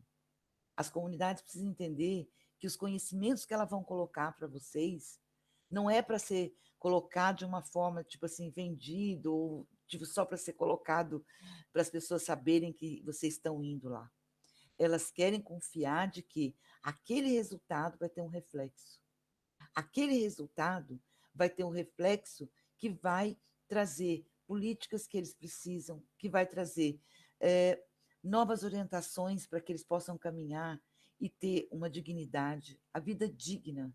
Então, antes de ter uma qualidade de vida, tem que ter vida digna. Essa dignidade depende dos acessos e das promoções das políticas públicas.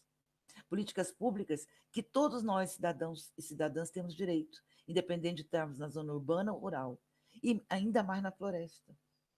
Então, eu acredito que nós, seres humanos, somos iguais, mas nós precisamos de atenções diferenciadas, uma vez que nós vivemos nesse mundo de diferenças.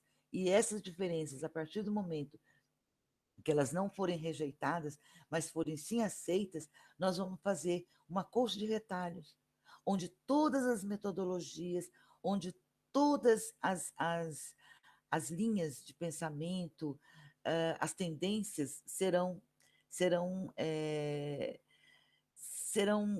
como se diz, serão valorizadas à medida de que vai se tirar o proveito e o que é melhor de cada uma delas. Isso já dizia nosso querido Paulo Freire, né? Que a gente deve aproveitar tudo que tem para a gente tirar daquilo o melhor, né? Do fruto o melhor. Então, eu acredito que o desafio é nós continuarmos fazendo o que estamos fazendo, mesmo que as dificuldades venham, que são muitas, porque para a gente atingir toda essa imensidão que é a Amazônia, e também de outras políticas que vocês foram levar dentro do Brasil, as dificuldades são imensas. Então, o desafio começa da gente saber o que está fazendo, querer fazer o melhor, e sempre com excelência, e trazer tudo isso que a gente busca e leva, esses diálogos, fazer com que eles entrem dentro da floresta, para a gente tirar esse muro que existe entre comunidades sejam urbanas, rurais e universidade. Nós precisamos inverter os papéis. Nós precisamos levar tudo isso que tem lá dentro da universidade, para que faça realmente essa relação, esse elo, né, de unidade entre universidade, entre academia e pessoas que estão fora da universidade.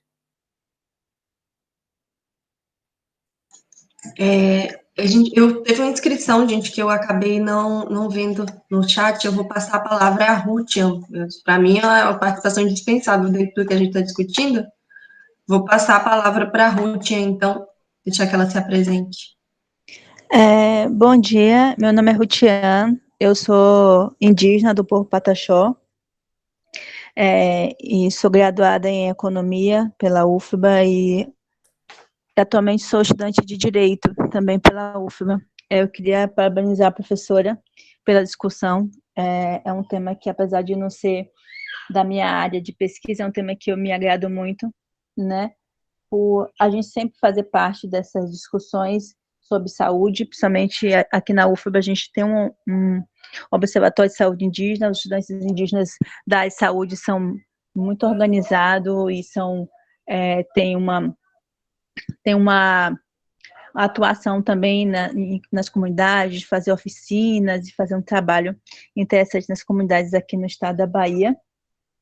E aí é um dos temas que a gente mais também trabalha, né? E aí o interessante é essas metodologias, né, que a professora traz, se a professora também tiver disponibilidade de nos reunir com a gente, com os estudantes indígenas, para a gente também poder pensar também e ver também o que a senhora pode nos ajudar também nessas questões de metodologias.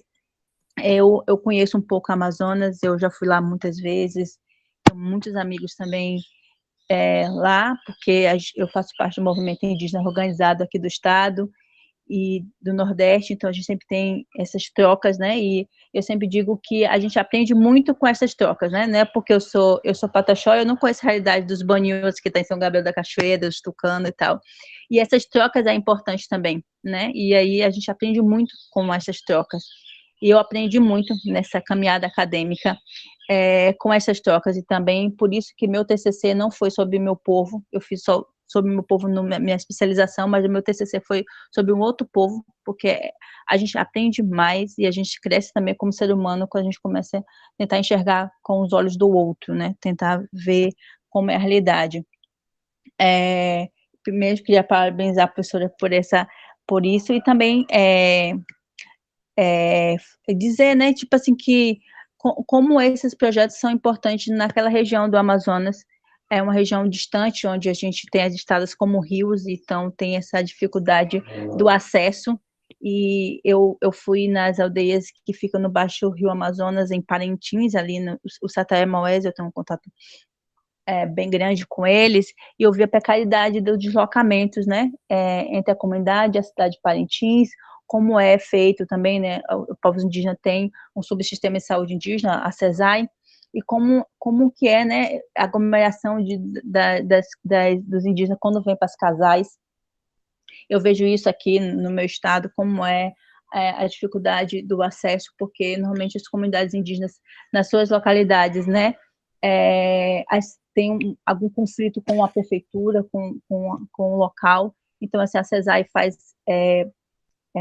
baixo, tipo, básico, né, tipo, a média e alta complexidade com o município e com o estado, mas às vezes as comunidades também são largadas também, né, essa questão de, por ter a CESAI, e aí às vezes a prefeitura, o estado não quer fazer sua parte, isso é uma dificuldade muito grande, e também pelo desmonte que vem sobre a saúde indígena nos últimos anos, desde o governo Temer, vem um desmonte na questão da saúde indígena, e é uma luta constante dos povos indígenas sobre a questão de saúde, como as mulheres indígenas sofrem quando vão ter seus filhos nas cidades, né, sempre aquela questão, né, você é indígena, você é boa parideira, é só abaixar e a criança nasce.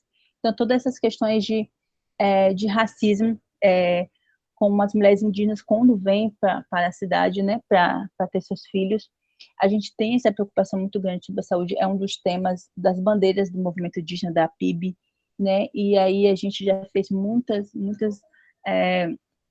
idas a Brasília para discutir sobre questões de saúde indígena, para que o sistema seja feito com a nossa cara também. E aí, tipo, tem algumas pequenas conquistas, né, que é feita, principalmente com alguns povos, com algum acompanhamento da cultura tradicional, com a cultura, com a questão da medicina europeia, né, e também respeitando também a questão dos nossos saberes e como fazer esse balanceamento entre o tratamento na nossa comunidade com os pajés, com os xamãs e com as ervas medicinais e também esse tratamento com a medicina europeia. Então, assim, é interessante, eu quero parabenizar muito o trabalho que a senhora faz na Amazônia. Eu acho um trabalho essencial. Acho que as pessoas que estão daqui, tipo, pouco enxerga como é difícil chegar naqueles lugares, como é horas e mais dias de barco, e alguns barcos muito difícil dormir, muito complicado, principalmente que a gente que mora cá, nesse outro universo que tem as estradas, e como é difícil enfrentar todo aquele percurso pelos rios, né? Com dias e dias de viagem. E como essas populações, quanto mais longe das cidades, elas são mais esquecidas pelo Estado. Eu vejo assim, tipo, a gente estava fazendo trabalho com os jovens lá em São Gabriel da Cachoeira, porque o índice de suicídio, de alcoolismo e de prostituição estava muito alto, né? Muito alto em São Gabriel da Cachoeira. A gente estava fazendo trabalho com os meninos da juventude, né? Porque São Gabriel tem mais de 20 povos indígenas, só em um município. Então, assim, como tá na fronteira, como a questão dali, e como essas questões crescem, né? Então, a gente eu participei de um trabalho lá em Manaus, fiquei um tempo em Manaus também, trabalhando com os meninos lá.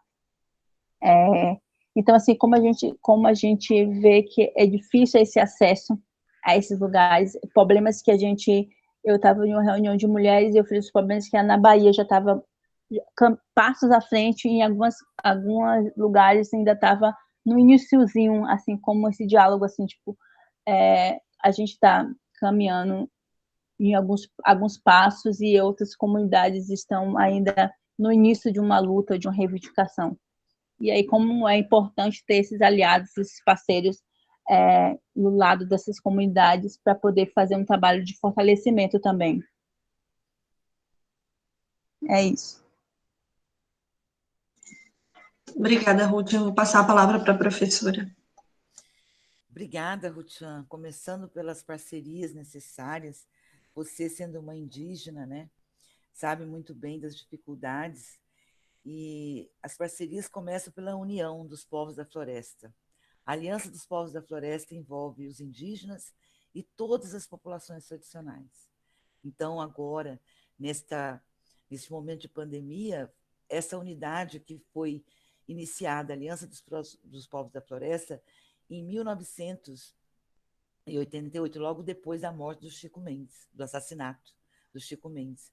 Então, essa Aliança dos Povos da Floresta, ela deu um grande fortalecimento, ela fez fez um trabalho fantástico. E agora, neste 2020, retomou a Aliança dos Povos da Floresta, que são os povos indígenas com as populações tradicionais. Então, essa vizinhança, essa parceria, esse elo é de mais necessário para que a gente possa continuar fazendo nossos trabalhos. Então, as dificuldades são imensas, né? Mas se nós começarmos a nos unir, quem tiver com toda essa predisposição para entrar dentro da floresta, para navegar os rios, para viver dentro de 9 estados que eu atravessei, entre 9 estados, com mais de 300 e tantas oficinas. Então, eu tenho vontade de fazer isso o resto da minha vida, até 100 anos. E se a gente achar muitas pessoas que queiram fazer também, nós vamos ter cada vez mais. Então, a esperança é sempre você estar sentindo que as coisas vão ampliar, porque se os conhecimentos nós aprendemos todo dia, e nós ensinamos e aprendemos.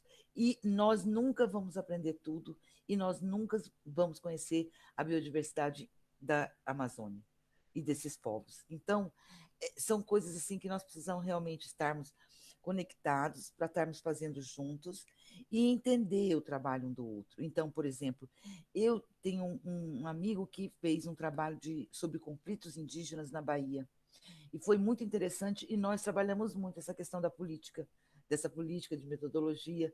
Foi muito bacana nosso trabalho também, quando ele estava fazendo esse trabalho sobre conflitos com esses povos. No Acre, por exemplo, nós temos mais de 16 etnias. E no Amazonas, então, nem se fala de dificuldades para se chegar. Nos demais estados, no Pará, o conflito de terra. Né? No Tocantins também a dificuldade das mulheres quebrando coco. E aí vai. Quando a gente vai começar a pensar também, nós temos as coisas boas que a diversidade traz, por exemplo, a comida saudável, a questão da conservação da floresta, deixando os alimentos, em vez de cortar os palmitos, para de cortar o palmito para que tenha um açaí. Em vez de só ficar com uma planta para ter outras, faz o SAFES, que é o Sistema Agroflorestal. Então, é tanto conhecimento que a gente não termina nunca. Então, isso é o que é o bom. E o que é mais importante é a gente saber que vocês têm esse interesse e que vocês estão com sede de saber, assim como eu. Com tudo isso que eu passei para vocês, eu não sei nem o começo ainda das coisas, porque quanto mais a gente faz, mais a gente aprende e mais a gente quer aprender. Então, isso que é o bom da vida, esse estímulo, esse incentivo. E, assim, eu acredito que a parceria, eu acho que eu já respondi sobre a importância de se ter essa parceria, e mais importante ainda é você entender que a saúde, ela é a base de tudo. Para mim, sem a saúde não tem como viver, sem a saúde não tem como as coisas acontecem. Por exemplo, vivendo essa diversidade, vivendo sem diferença, você faz tudo. Por exemplo, eu já até fiz um parto indígena, então, de uma mulher indígena, que a gente estava num lugar e teve que ajudar. Quando chegou num lugar mais próximo, consegui telefonar e consegui levar para fazer todo o restante, mas pelo menos eu já tinha feito um começo para não ter perdido da criança e tudo mais. Mas isso é porque a gente começa a viver, interagir e se sentir parte daquilo. Isso significa que nós somos seres humanos deste planeta e que precisamos estar cada vez mais unidos e na ajuda mútua sobre a questão da transformação do planeta e da vida digna que essa sociedade que nós vivemos precisa para se transformar realmente. Muito obrigada.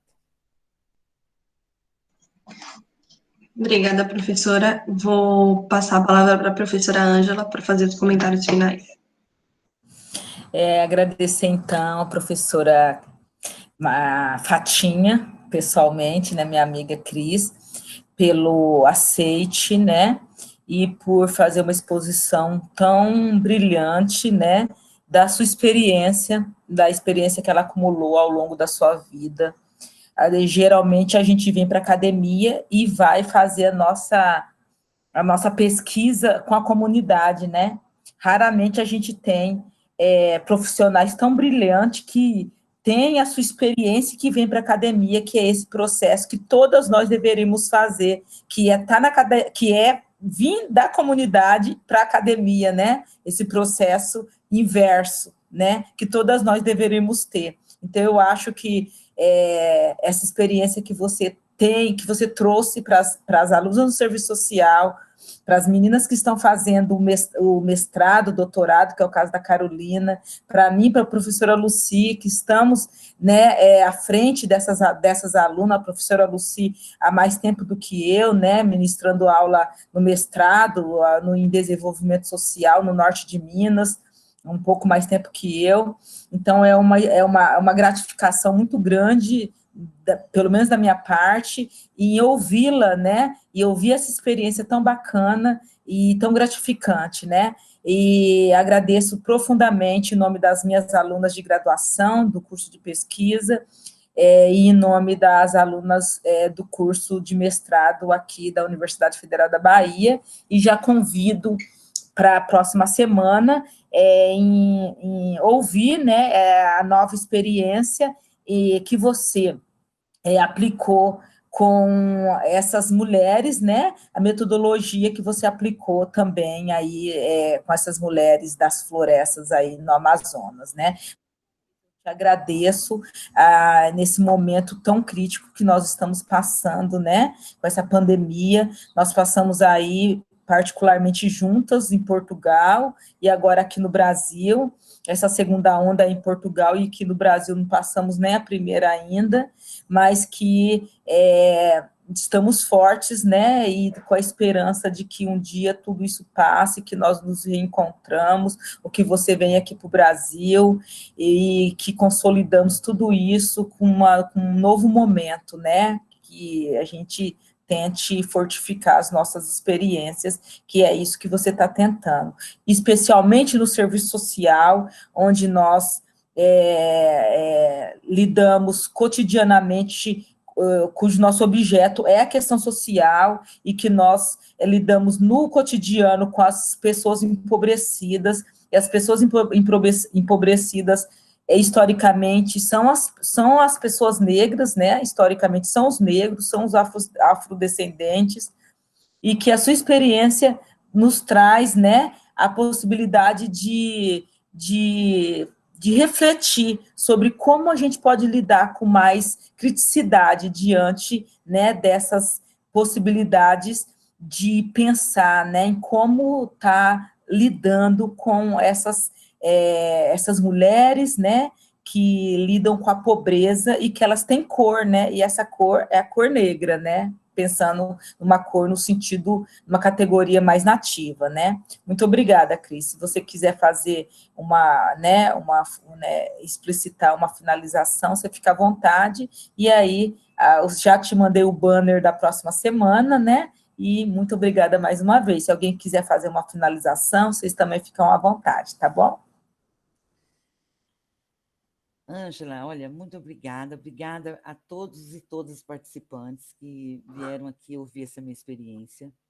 E a iniciativa da UFBA, né, através da coordenação da Ângela, foi fantástica. É isso que eu preciso ver cada vez mais, a visibilidade do que eu faço e do que vocês virão a fazer acontecendo dessa forma. Então, eu vejo assim que nós precisamos estar envolvidos nesse tipo de discussão, porque a partir daí nossos olhos, nossa mente se abrem muito mais para que a gente consiga digerir mais tudo que a gente vê em nossa volta, entender melhor o mundo, as pessoas que estão dentro desse mundo. E o principal de tudo é a gente não deixar esse povo só, porque eles também precisam de pessoas como nós, como vocês, que têm vontade de estar lá dentro, que têm vontade de estar junto, né? De todas as situações, para a gente poder fazer isso vir aqui na realidade, tipo assim, vocês vão aprender a entrar na floresta. Então, eu vou tentar, na próxima quinta-feira, trazer as falas dessas pessoas nos vídeos que eu vou apresentar, e vocês vão ver essas pessoas e vão estar lá dentro. E eu quero depois ao contrário. Eu quero que vocês me digam, ao final da oficina, o que vocês gostariam de fazer. Como vocês gostariam que aquilo fosse melhor explicitado. Não, eu gostei, eu entendi. Olha que bacana, por que você não faz isso para falar sobre aquilo, entende? Então, eu quero essa interação com vocês, a partir do vídeo da realidade que eu vou mostrar que acontece lá. Porque esses vídeos foram feitos a partir da metodologia utilizada nas oficinas, essas metodologias que podem ser utilizadas em outras oficinas, de outros temas, de outros assuntos. Então, é essa perspicácia que nós precisamos ter dentro da pedagogia, que eu amo por ser pedagoga. Eu sou uma oficineira, uma pedagoga da floresta, que quero também aproveitar esse momento da oficina e passar para vocês essa flexibilidade que a pedagogia nos dá, de mostrar que a didática, que você pode fazer, e você precisa fazer essa abordagem onde quer que seja e com qualquer tema que seja, com a mesma segurança e confiança que você tem naquilo que você vai aplicar. Tá bom, gente? Então, Muito obrigada. Obrigada, Lise. Olha, Lise. Olá. Obrigada, Lise. Muito Obrigada, gente. Vocês podem abrir o microfone, se vocês quiserem, para parabenizar a professora, né? As alunas do mestrado que estão aqui, para a gente dar uma salva de palmas para a professora, né? Obrigada, Daniela, obrigada, Maíra, obrigada, Lise, parabéns, Carolina, obrigada, Lana, obrigada, gente. Até semana que vem. Obrigada, Juliana, pela mediação. Foi ótima. Obrigada, Liz. Juliana, Gislene, Dani. Obrigada a todo mundo. Carolina, todo mundo. Obrigada. Um beijo no seu coração, viu, Cris? Morrendo de saudade de todos os filhos que nós tomamos e nós vamos